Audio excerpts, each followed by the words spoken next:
Have you ever had a time when you felt like maybe you're not enough? This could be something to do with finances.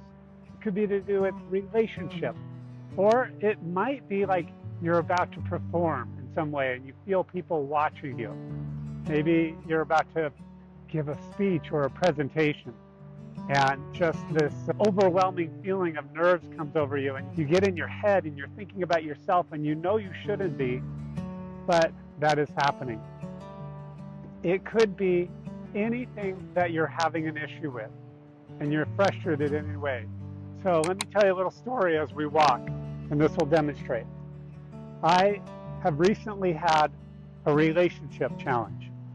I don't need to go into the details right now, but you can imagine if you've been in any relationship where you've had some challenges, communication challenges, or syncing up, or just harmony in general with a relationship that's important to you.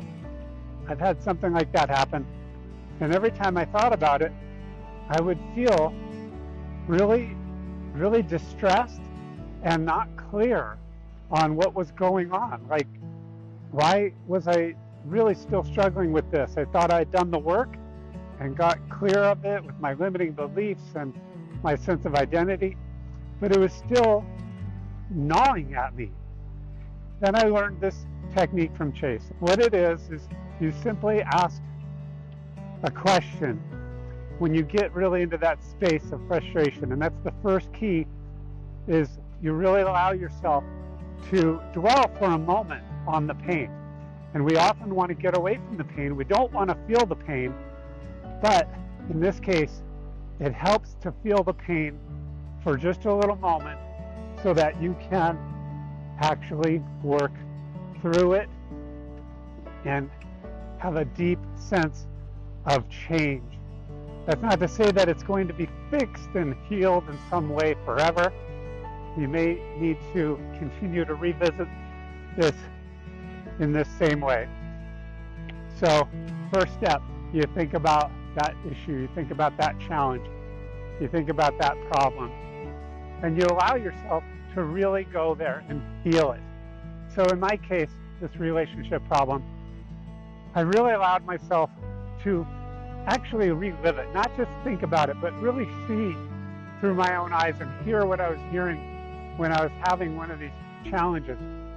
And then when I fully feel, and I recommend that you picture a little amplification knob and you turn up the volume on that feeling, trust me, even though it doesn't feel good at the moment, it will help quite a bit once you do it. You get that point when you're really feeling it and you ask the simple question, who is it that is wanting friends? Who is it in me that is wanting friends, safety, or the reward of feeling chosen? You know that feeling, like maybe when you were young, you didn't get picked for a team, or a member of the opposite sex that you really loved didn't have the same interest in you. Well, it could be that, or it could be that you felt at some point certain danger and you really wanted a sense of safety. Or maybe you just felt really lonely and you wanted friends. And when you get into the pain of that situation that you're dealing with, then you ask that question of yourself or of someone that you're helping after they've gotten into that pain. And you ask that question, who is it in me that really wants friends, safety, or the reward of feeling chosen? You could ask, which one of those really resonates the most? So in my case, what really resonated was I really wanted the reward of feeling chosen. And it brought me back to my childhood. That's what it's designed to do. Because whenever you're dealing with some situation, you think that it has to do with the relationship in this moment, but it doesn't. It's about you as a little kid dealing with some loss. It's really about grief. You're still grieving something that happened a long time ago. So that question brings you back to that time and you think, and you feel what you were feeling, that sense of loss. For me, I went back to a time when I was very young, and I had just spent all of my previous pre-formative years in an incredibly loving family. I felt adored. I felt appreciated. I felt like I belonged. I had 3 older brothers and 3 older sisters.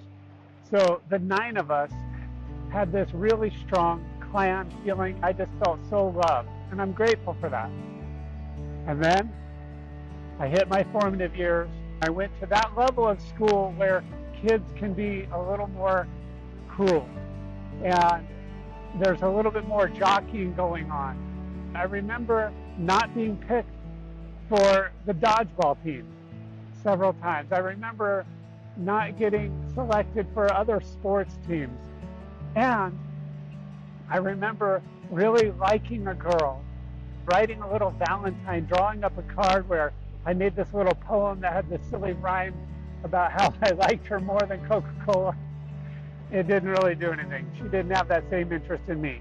Another time where I really liked this girl, I wrote her love letters, and she read them out loud to her friends and laughed. And it was really hurtful. And those kind of situations shocked me because I was so loved before. All of a sudden, am I not enough? That feeling really gnawed at me. It made me feel emotional to the point of tears.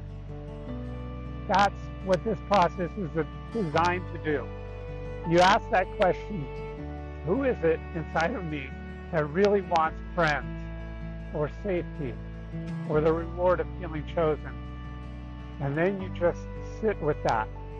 If you're asking it of a friend or a client, you just sit with it. You know how if someone is grieving the loss of a loved one, you don't go rushing in and say, you should feel this way, or, oh, I remember the time that I lost so-and-so, and this helped. The only thing that's really effective is just to stand with the person. Just sit with them, just be with them. And that's what you're doing here. It's really important. You're not trying to fix yourself. You're not trying to fix the other person. You are just simply being. One way that that manifests is you say to yourself or your friend, I see you. I hear you. I feel you. I'm with you. I'm here with you. Right now, right in this moment, as you're thinking about that desire for friends or safety or being chosen, I'm with you. And that's it. You just be with them. And then you can say, you know, it's the thing about being chosen, being picked for the team, or being picked by that cute member of the opposite sex. You can say, you don't have to prove anything. You've already been picked for the team. You've already been chosen. And you let that sit, whichever way that they take it, whichever way that you take it. You've already been selected. And you're not going to get kicked off of the team. If it's an issue of safety, you can talk to that safety. But you're not fixing it. You're just really feeling it with them and understanding with them, gently reminding them of a sense of safety that they've had in the past. But again, you're not trying to fix them. You're just being with them, and you're letting them feel the feelings, because it isn't about a belief. It's simply being with the person and letting them grieve, letting them feel that sense of loss, letting them feel that sense of, that really sucked. I didn't like that. That didn't feel good at all. You can come back to the moment with them and just ask them, how do they feel? And talk about it. Let them talk about it. Often, you'll find that just the experience of having someone be with them during this moment and especially during that past pain, that wound, it actually does heal, even though your intention isn't to fix. It's really just to be with the person. So in my case, I remember those times in my youth when I felt like I wasn't enough. And I allowed myself to grieve the loss of that almost unconditional love, of being so much more than enough, just the way I was. I never even questioned it, my value. And both feeling that pain and recognizing I am chosen. I feel a divine sense of mission and purpose. I'm never going to get kicked off of that team. I'm on that team for good. That's what really came up for me. And every once in a while, I still feel the feelings. And then I ask the question again, who is it? Just as a way to really connect with that younger self. When I connect with that younger self, I say, I see you, buddy. I hear you. I feel you, man. When my mother passed away a couple years ago, I had the blessing of being able to be with my dad. It was a hard time on the whole family, especially on him, because that was his friend of 68 years. All we did was just be with him. Be with that younger version of yourself. So when would be a good time for you to do this?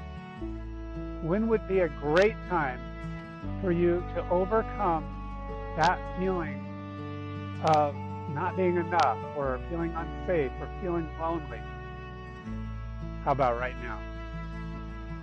How about right now we wrap up this video and you go to that place knowing that you're safe. You've had so much more experiences. You can even tell your little mind, hey, little mind, I really appreciate you keeping me safe and wanting me to avoid the pain of this issue. But I've learned a lot. I've experienced a lot. I know so much more.